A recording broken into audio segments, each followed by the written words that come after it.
Sometimes I want to believe that God is going to answer a prayer or work in my life, but to be honest, I don't. Sometimes I want to believe that God's going to do a miracle, but I don't believe it. Sometimes I want to believe that God's about to act in a mighty way and answer a prayer of mine that I've been praying for years, but if I'm really honest about it, I don't.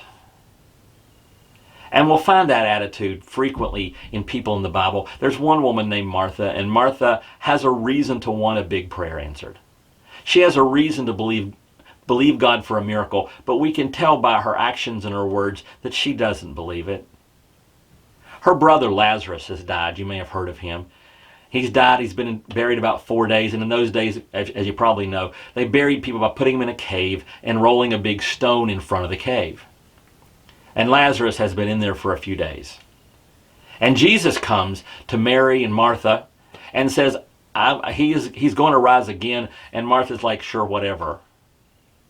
And she wants to believe, but she doesn't. So Jesus walks up to the cave and he says, okay, roll away the stone. And then Martha interrupts and we see just where her faith is at. She says, but Lord, by this time there's a bad odor, for he's been in there 4 days. By this time, as the King James says, he stinketh. So whatever her faith level was, she really didn't believe. And she was as surprised as anyone when her brother stood up and walked out of that grave at Jesus' command. And I want you to think about something. Because sometimes you've been praying about something for so long that you've lost faith in it. And you wonder, can God possibly act if I don't have faith? But the reality is, just like in Martha's life, sometimes God moves because of our faith, but sometimes he moves in spite of it.